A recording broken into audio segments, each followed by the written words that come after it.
헬로 이슈 토크 시작합니다. 대통령 선거가 10달이 채 남지 않았습니다. 지역 곳곳에서 차기 대선 주자 하마평이 오르내리면서 여론이 집중하고 있는데요. 지금까지와는 달리 대권 혹은 당권에 도전하는 경남 정치인들이 큰 주목을 받지 못하고 있습니다. 그 배경과 앞으로의 행보를 분석하며 조금은 이른 대선까지의 분위기를 분석해 보겠습니다. 오늘 관계자 두 분 나오셨습니다. 국민의힘 경남도당 차주목 사무처장 나오셨고요. 더불어민주당 도당 대변인을 지낸 바 있는 신상훈 경남도 의원 나오셨습니다. 두 분 반갑습니다. 네, 반갑습니다. 네, 반갑습니다.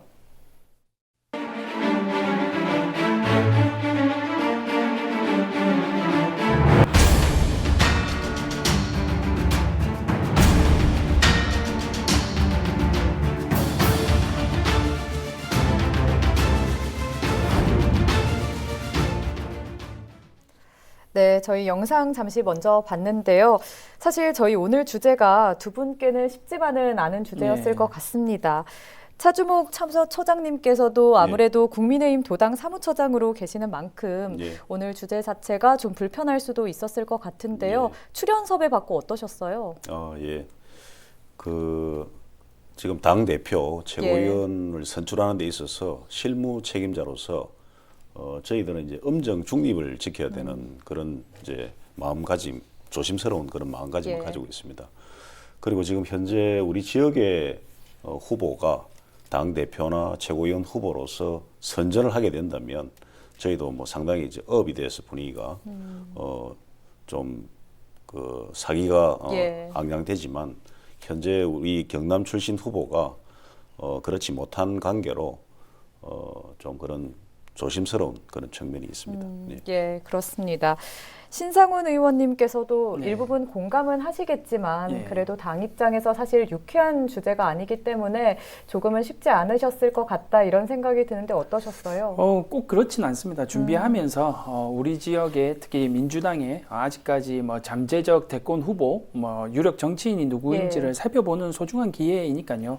그리고 무엇보다 오늘 차주목 우리 사무처장님하고 이렇게 호흡을 맞출 수 있다는 점에서 저는 기대를 가지고 나왔습니다. 예, 그렇군요. 제가 시작에서 대선을 언급을 했는데 사실 6월 11일에 이제 국민의힘 당대표 발표가 있기 때문에 국민의힘의 힘 입장에서는 당권도 살펴볼 필요가 있겠습니다. 경남 정치인들이 이제 당권에 도전장을 내밀었는데 사실 큰 주목을 받지 못하고 있거든요. 예년과는 다르다 이런 말도 계속 나오고 있는데 국민의힘 당권에 도전한 경남 정치인 누가 있을까요? 네. 그 양산의 그 윤영석 의원이 그 이번 당 대표에 출마했는데 1차 경선에서 5인 안에 포함되지 못해서 안타깝게 탈락하는 그런 일이 있었고 밀양, 의령, 함안, 창녕의 조혜진 의원이 처음에는 당 대표 후보로 거론되다가 최고위원으로 출마를 했는데 지금 현재 아주 선전하고 있는 걸로 저희는 판단하고 있습니다. 예, 그렇습니다. 차주목 처장님 입장에서는 사실 같은 지역의 국회의원이기 때문에 이번 결과가 조금은 아쉬울 것 같은데요. 아무래도 윤영석 의원과 조혜진 의원의 정치적 감각이나 능력은 또 당대표가 되기에는 필요한 충분 조건을 갖췄다. 이런 시각도 보이고요. 그러면 이번에 일정이 좀 어떻게 될까요? 7일, 8일 그 모바일 투표 당원들을 상대로 투표가 진행되었고 9일하고 10일 양일간 ARS 전화 투표로 그렇게 진행이 됩니다. 그래서 6월 11일 날 전당대회에서 최종 저희 당의 대표가 선출됩니다. 조금 전에 말씀하셨듯이 조혜진 후보는 삼선 중진 의원으로서 중앙이라든지 지방의 언론에 출연해서 정연한 논리로 상대를 설득하는 탁월한 그런 정치적인 능력을 가지고 있고 또 윤영석 의원은 큰 키와 헌칠한 외모, 우리 신 의원님처럼 아주 준수한 외모를 갖추고 저돌적인 그런 추진력 그리고 미래에 대한 컨텐츠를 가지고 있는 정치인으로서 앞으로 우리 경남에 차기 주목받는 그런 큰 일을 하실 분들이라고 생각이 됩니다. 예, 능력이 부족해서 당대표에 밀린 게 아니다라는 말씀이신 것 같습니다. 맞습니다.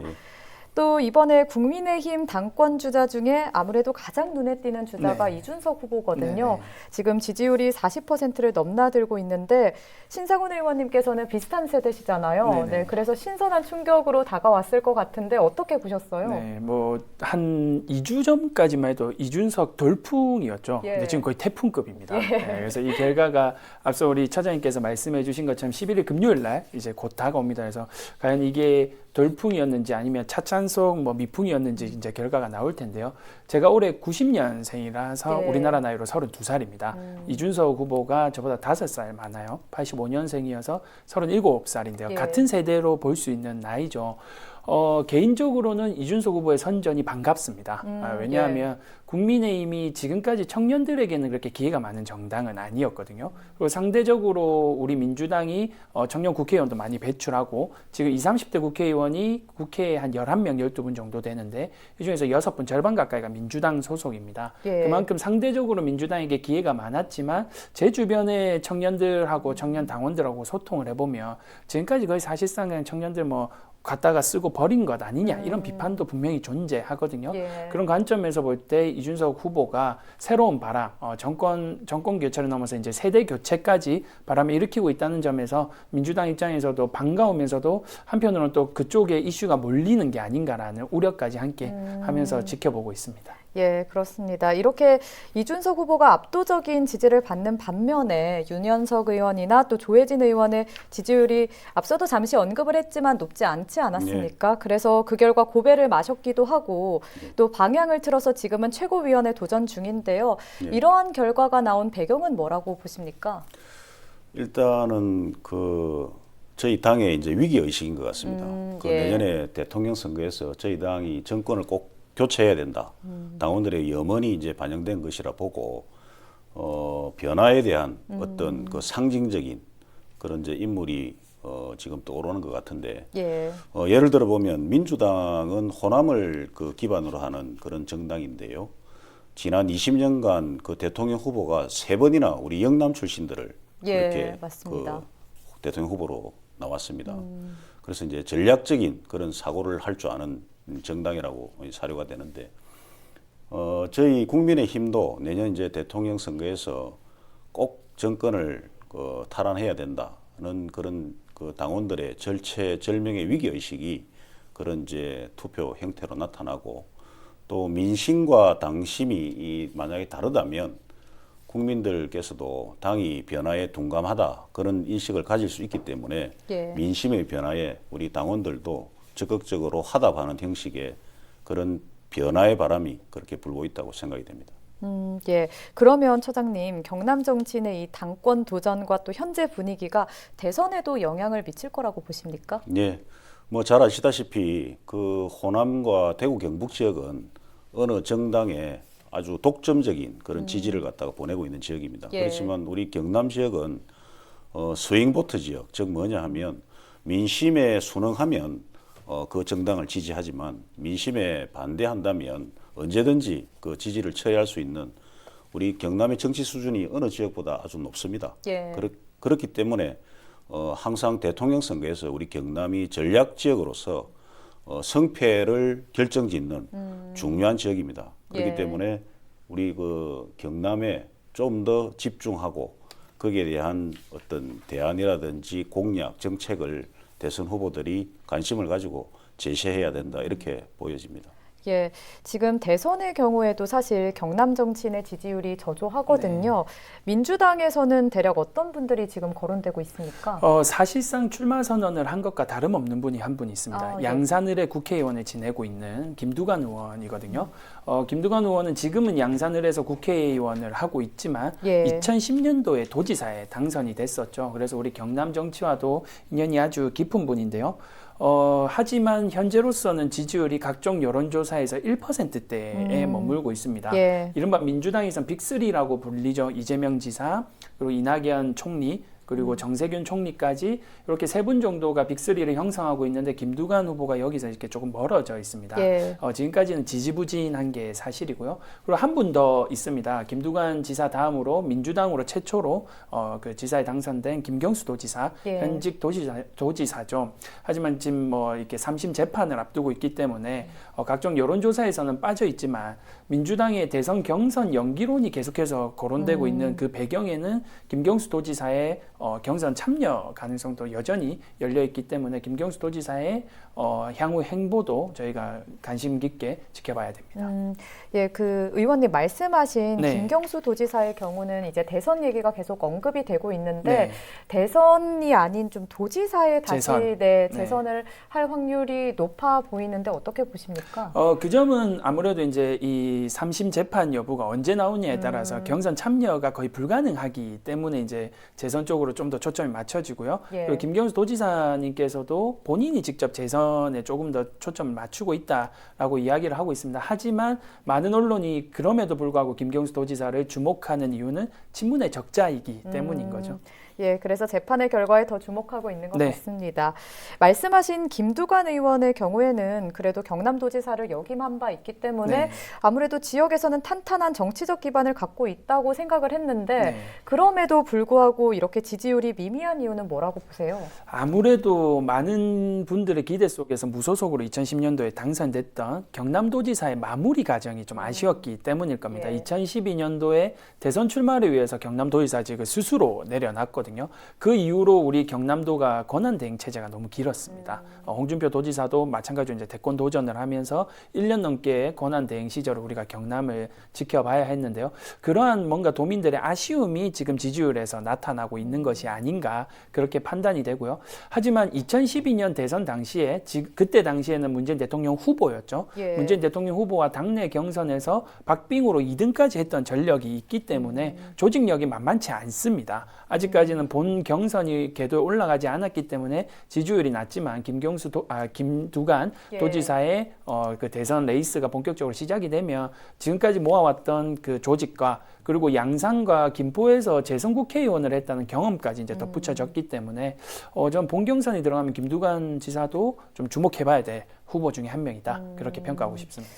예, 또 일각에서는 민심을 좀 잡지 못했다 이런 의견도 나오는데 이에 대해서는 어떻게 보십니까? 이제 그 민심을 잡지 못했다라는 부분이 아까 제가 말씀드렸던 것처럼 경남도지사 때 정말 많은 분들이 이제 기대를 했는데 예. 그 과정이 조금은 좀 놓쳤던 거죠. 그래서 김두관 지사가 양산을에 출마할 때 가장 먼저 그 부분에 대해서 사과를 또 했었습니다. 그리고 그 이후에 이제 여러 가지 정책적 제안이나 방향들을 계속해서 쏟아내고 있는데 그 프레임에는 아직까지 벗어나지 못했기 때문에 예. 민심을 잡지 못했다라는 평가를 듣고 있는 것 같습니다. 예, 그렇습니다. 국민의힘에서는 지금 계속해서 홍준표 의원의 입당 가능성이 나오고 있는데요. 네.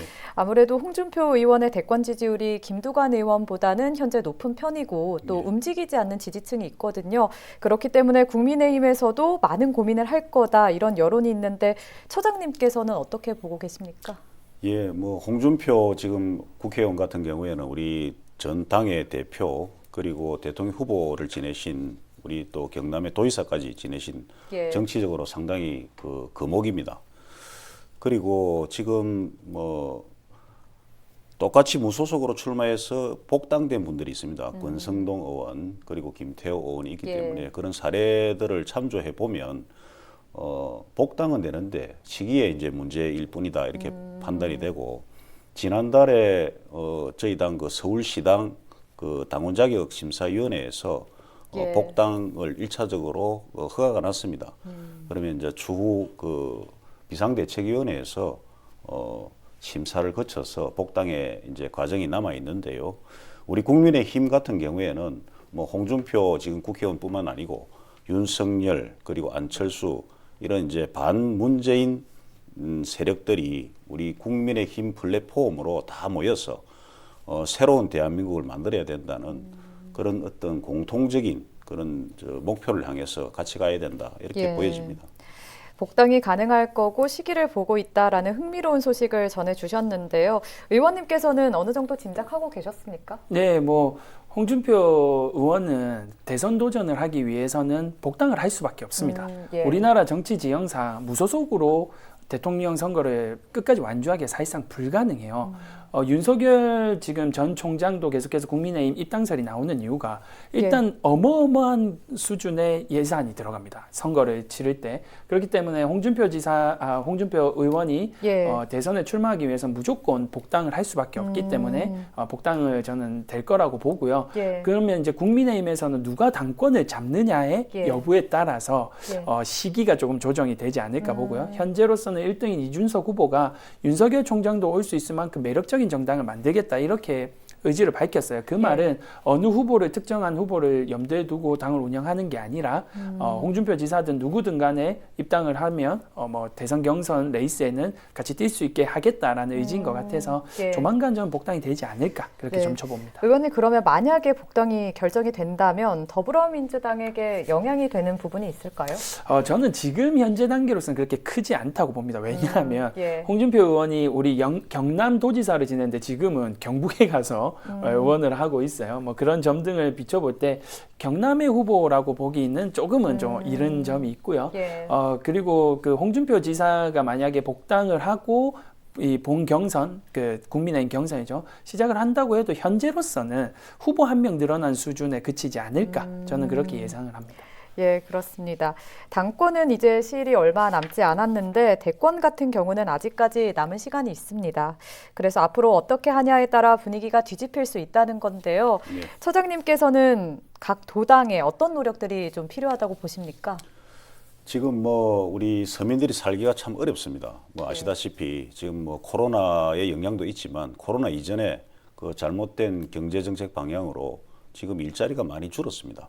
특히 우리 경남 같은 경우에는 원전을 그 중단함으로 해서 원전과 관련된 산업들이 지금 상당히 어려움을 겪고 있고, 그래서 국민들이 이제는 좀 정권을 바꿔야 되겠다, 그런 이제 우리 도민들의 여망이 있는 것 같습니다. 그러면 저희 당도 새로운 대표가 이제 출범을 하면 저희의 목표는 내년 3월 9일 대통령 선거에서 승리하는 것이 목표이기 때문에 얼마만큼 공정하게 또 얼마만큼 그 모든 후보들을 아우르고 미래를 향해서 국민들께 설득해가는 과정을 갖다가 잘 끌고 갈 수 있느냐, 그런 리더십을 발휘할 때 또 수권 정당으로서의 비전, 그런 정책들을 국민들한테 설득할 수 있을 때 저희가 집권할 수 있다, 이렇게 보여집니다. 예, 그러면 의원님께서는 이제 더불어민주당 입장에서 어떤 노력을 할 예정인지, 또 앞으로 대선 준비를 어떻게 할 건지 궁금한데요. 최근에 더불어민주당 경남도당의 변화가 좀 있었습니다. 송영길 당대표 체제가 들어서자마자 사무처장을 바꿨어요. 우리 오늘 출연해 주신 차주목 우리 사무처장하고 같은 역할을 하는 민주당의 경남도당의 사무처장이 바뀌었는데요.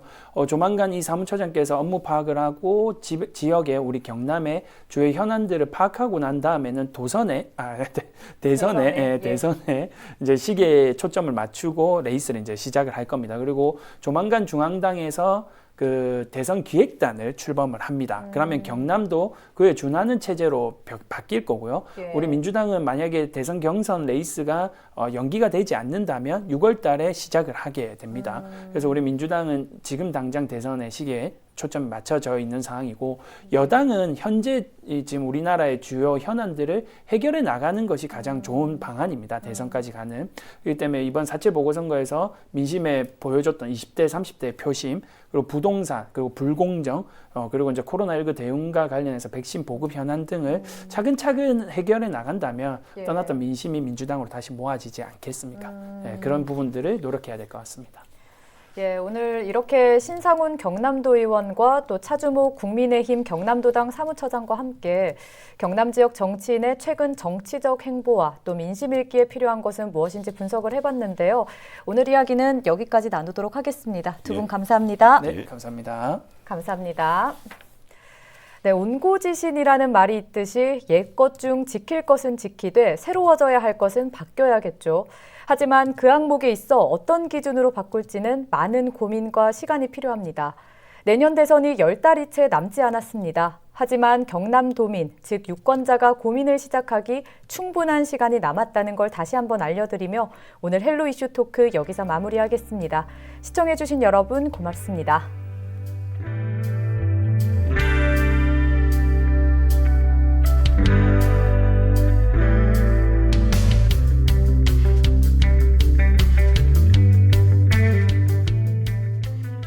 이곳은 어린이 보호구역입니다. 특히 초등학교 정문 앞은 어린이들이 항상 많죠. 초등학교 정문 앞에 주민신고제가 시행되고 있습니다. 어린이 보호구역에 여러분들이 불법 주정차를 한다면 여러분들의 아들, 딸들이 교통사고를 당할 수도 있습니다.